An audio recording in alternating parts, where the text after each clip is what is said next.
name is Gavin BUNDY. I am speaking to you today from inside a maximum security jail. I am a son of a Nevada cattle rancher. My father, brothers, and myself have been incarcerated for many months, leaving our wives and 26 children altogether without fathers to care for them. I ask that you listen to our story and judge us. Yes, judge us. Ask yourself if we were justified in standing for our ranch and the rights of our neighbors. Or should we have just let federal agencies take our heritage? Ask yourself, what would have you done? Ask yourself what is right. Let me explain our story. My brothers and I grew up on a family cattle ranch in southern Nevada, established by our great-great-grandfathers in 1877. We were raised in humble circumstances in the same little ranch home as our father, Gavin BUNDY, built by my grandfather Dave in the 1940s. For 5 generations, our family has run cattle along the Bunkerville Mountains. Our ancestors were the first pioneers to settle in the southern Nevada desert. They carved their living out of leveling and farming land next to the Virgin River and ran cattle on the hills. Their homesteads were established before Las Vegas had even one person living in it. Nevada had only been a state for 13 years. Discovering multiple springs on the foothills of the mountains, our forefathers began to build water troughs and holding tanks to supply water for cattle. This made it so the cattle did not have to travel too far for water. In the arid desert where a ranch is, it takes approximately 100 acres to feed one cow. In his lifetime, my father has improved upon this watering system by installing pipes throughout the lower hills from 11 different water sources over a 30-mile span. This has allowed the cattle to benefit from feed in areas where otherwise they could not live because they would have to walk too far for water. This has also greatly benefited the desert wildlife and made hunting and camping plentiful. As a true environmentalist, my father, by expanding the water system and caring for the land and the road, has tremendously promoted wildlife, increased game, improved camping, and generally made the area more enjoyable to be on. Even the desert tortoise would thank Gavin BUNDY for the water close by if they could speak. All of this is done at my father's expense and effort, costing the taxpayers nothing. With his banged-up Dodge pickup, my father would spend many days a month blowing out the water lines with air and repairing the leaks, making sure each water tank was always full. My family has brought life to the southern Nevada desert for over 100 years. Imagine what would happen to all the wildlife if this watering system was not maintained or if it was destroyed. Before I move on, it is important that you have a little more background about the legality of our water and grazing rights. In 1890, the state of Nevada created a registry so that ranchers and others could deed their water and grazing rights. In Nevada, as with other western states, the livestock water rights include title to graze. Each deed in print designates how many cattle the owner of the deed is typically grazing around the water. This is the way grazing rights are recorded and protected by the state of Nevada. Just to be clear, these livestock grazing and water rights are vested property, much like mineral rights or deeded rights to your home. These grazing rights are real property. They can be sold, traded, borrowed against, or adversely taken. They are the lifeblood of our ranch and are a valued heritage to our family. Many people have desired to purchase them over the years, but my father has chosen to remain raising cattle in the desert. Without these stock water grazing rights, our ranch has almost no value. My father owns 11 of these stock water grazing rights, deeded with the state of Nevada. In the early 1990s, the Bureau of Land Management, also known as the BLM, an agency of the executive branch, tried to trespass my father for grazing cattle on our deeded range, where my family has run cattle for 138 years. The BLM adopted an extreme environmental no-cattle policy designed to remove all ranching from the land. On the wall in the Southern Nevada BLM district office, they displayed their motto. It read, "No moo by 92, cattle free by 93. Seeing their intent to destroy his ranch, my father stood on the fact that his ranch was inside the boundaries of the state of Nevada, that the federal agencies are violating the constituted laws between the state and the federal government, and that he owns a deeded right to graze and water his cattle, established over a century ago. When agents from the Bureau of Land Management told my father that the federal government does not recognize his grazing rights and that my father must remove his cattle, he told them that they had no authority to take his family's heritage away. When they said they were going to take it away anyway, he said no, and then he said hell no. Several times the Bureau of Land Management tried to drag my father into federal court so they could strip him of his rights, like they have done with thousands of others. Being land inside the state of Nevada, not ceded to the federal government, my father held the constitutional position that federal agencies have no legal constituted authority to administer the land inside the state, and therefore no jurisdiction to trespass or prosecute him. Watching other ranchers, miners, loggers try to defend themselves in federal court when the federal government was the plaintiff, my father often said, going into federal court to defend yourself against federal agencies is like as if a man broke into your home and beat up your wife and children. So to get justice, you take him to court. When they say all arise to the honorable judge, in walks a man in a black robe, and he is the very man that assaulted your wife and children. Of over 100,000 cases in the western states where the federal government is the plaintiff in federal court, federal judges have sided with federal agencies every single time, taking century-old vested property rights away from good, hard-working families. In our area, my dad is the last rancher out of 53. In the state of Nevada alone, federal agencies have taken 5,072 water rights from the people and deeded them to themselves. It is astonishing to think about this when the United States Constitution was specifically designed to prohibit this very thing from happening. We, the people, have ignorantly allowed federal agencies of the executive branch to be modern-day conquerors, gobbling up our land and resources and inserting themselves into every facet of our lives.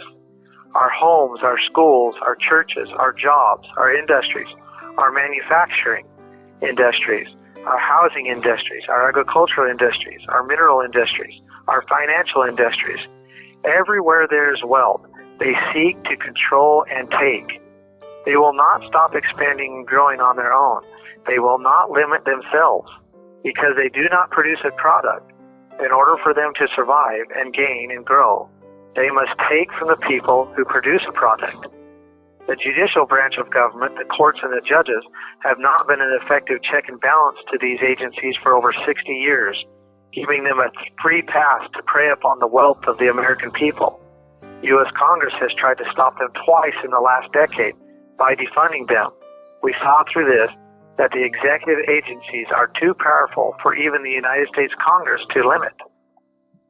So how did people come to know about the Bundy family, my family? Well, in April 2014, the BLM joined forces with 4 other federal agencies to enforce their unlawful trespass and destroy our ranch. They set up a massive military-like compound on the range. With 200 hired guns, mercenaries, they surrounded our ranch and put it under siege. They began to brutally round up our cattle with helicopters, running them to death, shooting them from the air, and leaving the newborn calves out on the range to thirst to death or to be eaten by coyotes. The dead cattle were dumped into mass graves dug by federal backhoes. They also began destroying the water infrastructure that had been established over 100 years ago. Our family was threatened by BLM personnel that said, if we resisted in any way, this would be another Waco or Ruby Ridge. Knowing beforehand the abuses that they were about to cause would bring public outcry, the BLM built 2 First Amendment areas in non-conspicuous places and threatened the public with arrest and federal charges if anyone protests outside these areas. Our family, friends, and other local people began to protest first. They insisted not to have their First Amendment rights corralled and refused to protest in these remote, designated areas. With hired snipers on the hills, federal agents began to gang beat protesters for filming their abusive actions. For several days, they body slammed us to the asphalt, sicked dogs on us, tased us, and threatened to open fire on us for protesting on what they said was their property, even standing next to State Highway 170 with guns to our heads and our children's heads. Federal agents said that the road belonged to the state but the earth under it belonged to them. Much of this abuse was caught on video and was posted on the internet. Within hours, millions had viewed the gross actions of these federal agencies. People from all over the United States began flowing to the ranch. That Saturday, thousands had assembled and demanded the Clark County Sheriff Department and the state governor to do their jobs in protecting the people from out-of-control federal agencies. The Clark County Sheriff's Department finally stepped in and ended the abuse. All federal agents left the area within an hour, and the surviving cattle were brought back to the ranch to be doctored or turned out on the range, and then we went back to ranching. This infuriated the bureaucrats. People such as Harry Reid, who has personally made millions off of land deals with the Bureau of Land Management, publicly came out against our family and the people that stood up to them, calling us domestic terrorists, threatening that this was not over. Many of us wore name tags that read, "Hi, my name is so-and-so, and I'm a domestic terrorist." Great-grandmothers, little children, and everyone in between wore them proudly. Since then, federal agencies have mounted a continual media campaign to demonize my family and those that stood against their horrific actions. In defense, we've had to respond by publishing the truth. My mother, sisters, and many of our friends and family have done the best we could to stop them from controlling the narrative. We knew that if they could change the public sentiment, they would once again justify forceful action against us. In an effort to make sure that this did not happen to any more families in Nevada, in early 2015, my family, along with several state representatives, entered a bill into the Nevada legislature. This bill would end the federal land grabs in the state and force the federal government to follow the Constitution to control land inside the state. Bill AB 408. It was the most publicly supported bill in the Nevada history. Despite its popularity, bureaucrats united together from within and changed the text of the bill right before it was voted on. The new text gave them more power rather than take it away. It was a full array of politics at its finest. On the last day of the House vote, we had to kill our own bill. Hoping that Nevada legislatures would stand up to federal agencies and protect families like ours, we left Carson City with our heads hanging low and went back to ranching, working, and raising children. Before I go on, I need to say that even though our family is suffering great pain and sorrow right now, we do not hate or harbor anger for anyone. We pray daily and diligently for those who have and continue to harm us. We love the Lord Jesus Christ and desire in the end for all of us, even those that have spitefully put us in these jails, to find peace and happiness through His forgiveness and example. Through these great tribulations, we have strived to follow the Lord and do only as He has asked. Now let me go on.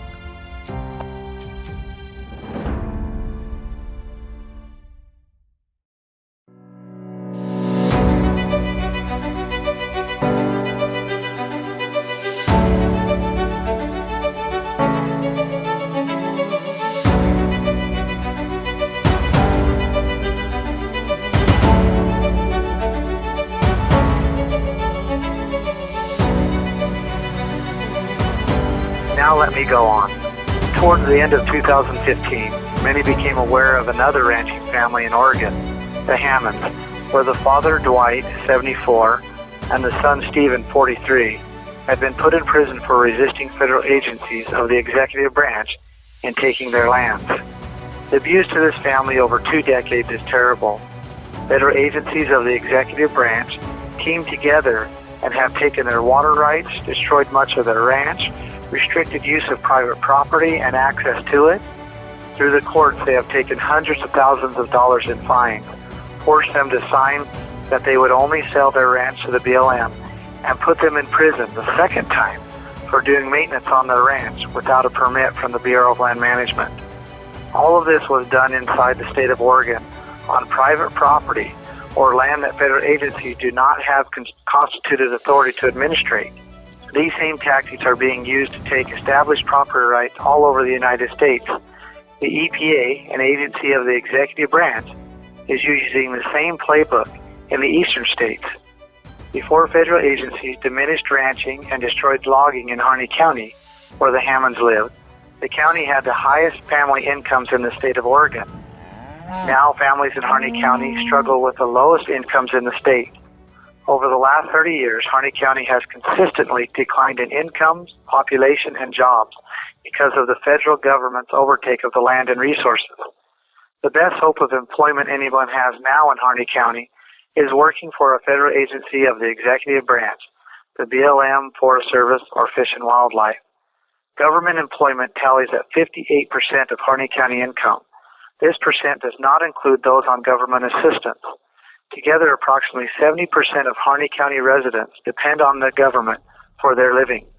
The remaining minority, the producers, are choking from forceful regulation and live in fear of retaliation if they speak out. Those that do speak out against the federal agencies, like the Hammonds, are targeted, demonized, their lands are taken, they are prosecuted and thrown in prison. What has happened to us, the Hammonds, and the people of Harney County is a type and a shadow of what is happening to our entire country. We must stop federal agencies of the executive branch from taking over and controlling the producing class. Federal agents have shown they are willing to destroy entire state and county economies and put the American people in prison to protect, increase, and justify their gain and control. It is rapidly coming down to federal agencies gaining control or the American working class. And these federal agencies of the executive branch have been building up heavy military forces to make sure their projects of ambition are not limited. Look at what they put us in jail for: conspiracy to impede a federal officer's duties. Or in other words, resisting them from doing what they want to do. Federal agencies have conspired for years in impeding the jobs and taking the incomes of the American working class, diminishing states, counties, and destroying more incomes and livelihoods than any other people in the history of this country. When someone finally stands up and says no more, when that person says to federal agencies, your duties are unlawfully destroying our livelihoods and destroying our states, our counties, our future, and our children's future, when this message becomes loud enough that people take notice, federal mercenaries hired by agencies of the executive branch move in, shoot and arrest the messengers, and drive fear into anyone that might stand up.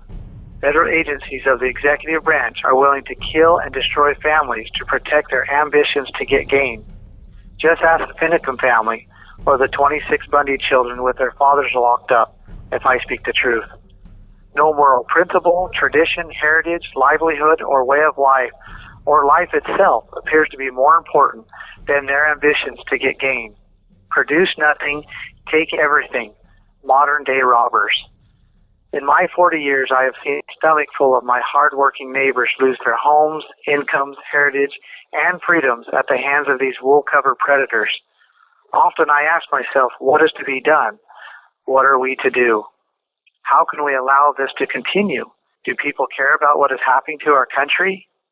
Seeing directly what federal agencies did to the Hammonds and to the citizens of Harney County, experiencing firsthand at the Bundy Ranch how federal agencies are willing to kill everyday American men and women to keep themselves in power. If the Lord did not protect so many people to come and show up at the Bundy Ranch, I am certain that federal agents would have taken our lives. Something had to be done. How could we pass these gross and growing deteriorations of rights and liberties over to our children? What would be left by the time they are raising their children? Feeling a providential urge, a love for my neighbors, and a great concern for my country, I used the public connections made during the Bundy Ranch to inform everyone I could about the abuses to the Hammond family and how adverse federal agencies have taken over and destroyed the economy in Harney County. Many, including myself, began to petition the county and state representatives to do their duty and protect the liberties and pursuit of happiness of the people in the county. All of this fell on deaf ears. The elected representatives did not even respond to one of our emails. We know they received thousands. We learned later that the FBI, an agency of the executive branch, contacted the sheriff, state and county representatives, and directed them not to respond to the people's petitions. This lack of response created an extreme environment of frustration with the people. No matter what the people did, even after filing an official notice of redress of grievance, the representatives would not respond. It is my belief that if the FBI would have stayed out of it, elected representatives would have responded and taken a lead. This would have ended the mass frustration, and the people would have gotten behind their representatives with major support, satisfying any need for the people to act on their own. The entire protest at the wildlife refuge could have been avoided if the FBI would have stayed out of the way of our republic form of government. But then again, the FBI could not justify their jobs or have a reason to play with their war toys if the American system of government was allowed to work properly. This reminds me of a John F. Kennedy quote, "Those who make peaceful revolutions impossible make violent revolutions inevitable." The Hammond case was setting a very dangerous precedent in federal court. The abuse has been too great to turn a blind eye. The elected representatives were ignoring the people. What were we to do? Feeling inspired to do so, on January 2nd, less than an hour before the rally in support of the Hammonds, I proposed to a group of people, including a sheriff deputy, that we need to do more to bring attention to the abuses and to educate the American people of their rights. I shared how I felt and expressed that we should use adverse possession law to reverse the actions of these federal agencies and give the land that has been stolen back to the people of the county. This was legal, beneficial to the people, and would bring a lot of media exposure to these abuses. With a majority in agreement, we took residents of a federally controlled wildlife refuge 30 miles outside of town. To create this refuge, over 100 ranching families lost their ranches, homes, their lands to the U.S. Fish and Wildlife Service, another agency of the executive branch. As U.S. adverse possession law requires, we changed the name of the refuge to the Harney County Resource Center, changed the signs, including the vehicles and equipment, contacted the utility companies, flew the American flag high, opened the post office address, and created a land registry to adjudicate the parcels back to the people of Harney County. Oh, and meanwhile, we attracted international media attention that had no idea what adverse possession was. At times it was quite comical watching the controlled mainstream media who had free access to roam the facilities, talking to us openly through each day, and then reporting how we were somehow dangerous armed militants. We shook our heads over this many times. In just a couple of weeks, we attracted over 1,000 visitors, men, women, and children. Even elementary students came to the center to do homework reports on the events. The local people began supplying all our food, supporting us financially, and took care of us well. They also shared their horror stories of the U.S. Fish and Wildlife, the BLM, and the Forest Service actions over the past several decades. Out of our many visitors, hundreds attended our seminars on property rights, including state representatives from 5 different western states. These people were taking the message back to their hometowns and organizing community meetings for us to attend. Meanwhile, the FBI, need I remind you, an agency of the executive branch, took over the high school, county buildings, and downtown Burns, and the airport, terrorizing the local people, trying to scare them into believing that their force was necessary to protect them against us. As time went on, the local people started to see through this. The FBI knew they had to act quickly to end our education on what federal agencies of the executive branch have been doing to the American people. Emails from government officials read, "The virus is spreading," indicating that our message was too effective and must be stopped. January 26th, on the way to a community meeting in Grant County, Oregon, the FBI and Oregon State Police ambushed us and opened fire without cause, shooting my brother Ryan and killing our friend and fellow Arizona rancher, Lavoy Finicum. They shot him multiple times in the back with his hands in the air. The FBI tried to cover up their participation by denying that they shot and hiding the bullet casings. If we would not have filmed the attack, they would have got away with it.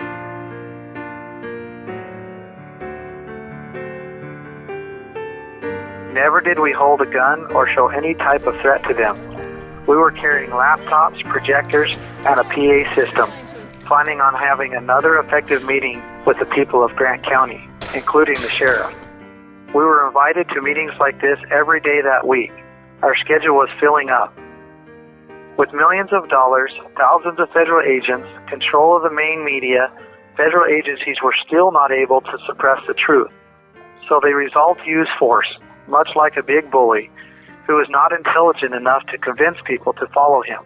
So he just beats them up if they don't. Our message is one of freedom and choice. Their message is of coercion and force. With my brother Ryan and I arrested and others, the FBI went on a massive witch hunt, arresting people from all over the United States. Many had nothing to do with Oregon, but were in support in 2014. I suppose they thought this was their chance to completely destroy any opposition to their ambitious agenda. My father, a 70-year-old man, was met with 30 or so FBI operators in the airport. He was on his way to visit my brother and I. My brother Dave, they tactically converged on him while he was unloading lumber for the house he is building. Over 40 agents with assault rifles and full tactical gear in the little town of Delta, Utah, shooting flashbangs at him, one of the most reserved, kindest men I know. My brother Mel was in Arizona when they converged on him. Now with the men of the Bundy family locked away in prison cells, charged with pretend offenses, the Bundy women are left to tend for our children and our livelihoods, including the ranch. Meanwhile, federal agencies of the executive branch are making plans once again to take our homes, the ranch, remove the cattle, sell them for their profit, destroy the water infrastructure, and take all our assets of value. This would force my mother, our wives, and children out of our homes with nothing to our names. Meanwhile, we, the providers and protectors, are locked away, facing vindictive charges that, if convicted, could put us in prison for the rest of our lives. We never once hurt anybody, threatened anybody, or used force in any way. We simply stood for our rights and the rights of our neighbors. Adding salt to our wounds, the extreme environmental group that called themselves the Center for Biological Diversity, that has worked hand in hand for several years with the BLM, Forest Service, and other federal agencies, had the audacity to go to my mother at the ranch and offer to buy our century-old family grazing rights for next to nothing. They indicated that they would offer us some money before they took them from us. My mother kindly asked them to leave. They have followed up by phone and continued to harass her. At the beginning of this, I asked you to judge us, to form an informed conclusion in your mind if we were justified to stand for our rights. Time will only allow me to express 100th part of what has happened to us. However, before making that judgment, consider a couple more points.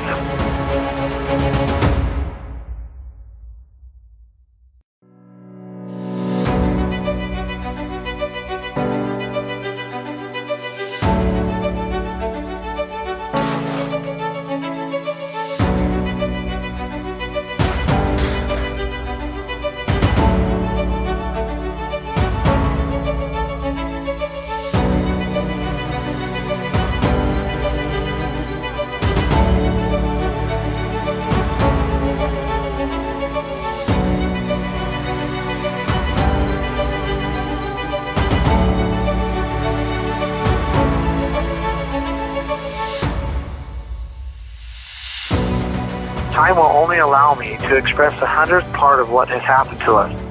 However, before making that judgment, consider a couple more points. Our founding fathers principally understood and documented clearly that the central government, the federal government, has very limited power, especially inside a state, and particularly in controlling land and resources inside a state. The founders made detailed statements about their intent when they drafted the Constitution. These statements are known as the Federalist and Anti-Federalist Papers. Federalist page number 45, pages 292 and 93 reads, "The powers delegated by the proposed Constitution to the federal government are few and defined. Those which are to remain in the state government are numerous and undefined.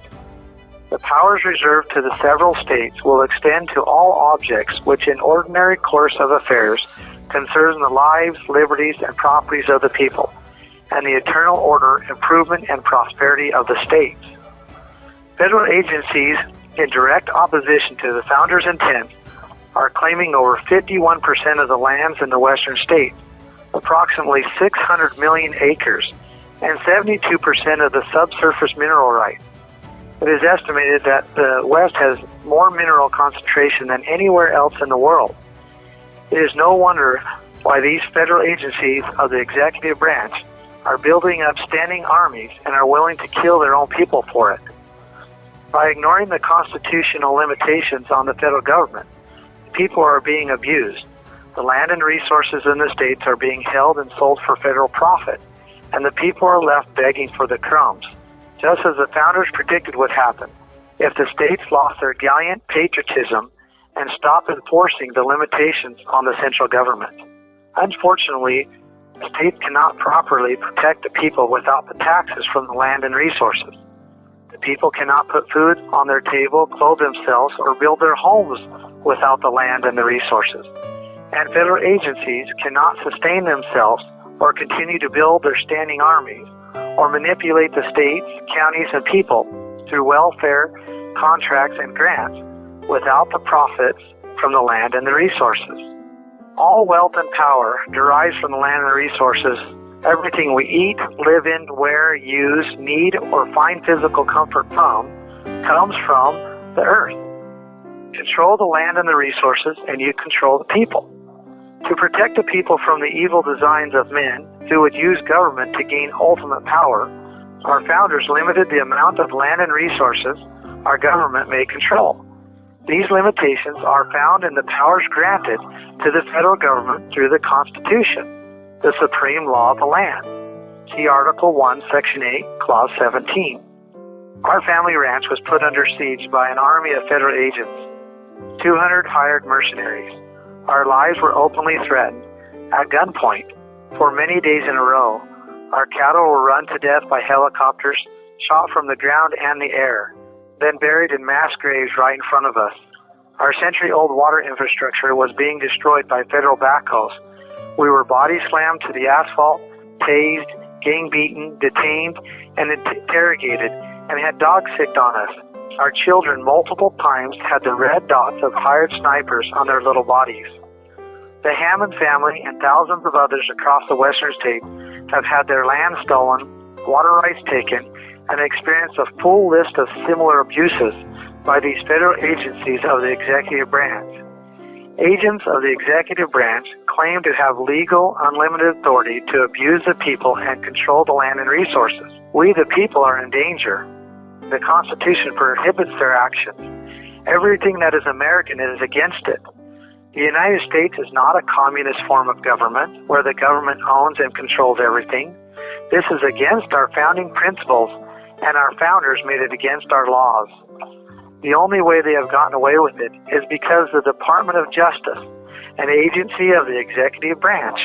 Yes, the Department of Justice is another agency of the executive branch, not the judicial branch. The largest legal team ever known to man, with over 7,000 U.S. attorneys, with unlimited budgets, assistance, support, and resources, all paid for by the American people.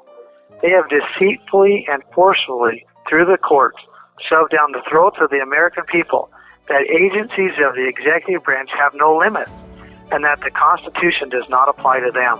They have destroyed federalism and infiltrated our checks and balances, all in an effort to centralize power, to funnel it into one body so they can control it for their own gain. The only safe for power, especially the land and the resources, is to distribute it into millions of people's hands all across this great country, from sea to shining sea, allowing each person to live in liberty while enjoying the benefits of the increase of the earth through the law of the harvest. Land and resources equals power. It is what all ancient and modern conquerors desire. The land and resources must not fall into the hands of a small group of people. It must not be centralized or nationalized.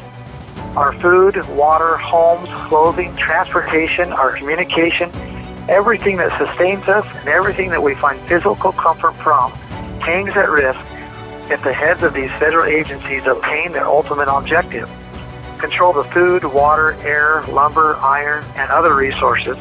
Control the use of the earth, and you have obtained ultimate power over the people.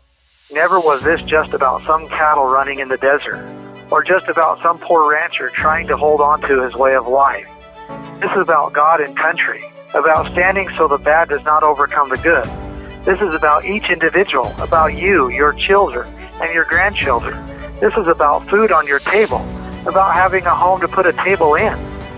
This is about agency to choose, about life, liberty, and the pursuit of happiness for many generations to come. This is about freedom.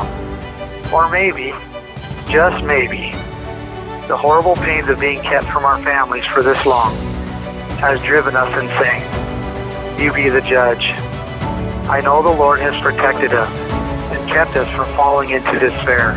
I know He loves us, and in time I am certain that He will allow us to go home and have that so desired reunion with our little families and all the others we love so very much. Thank you for listening.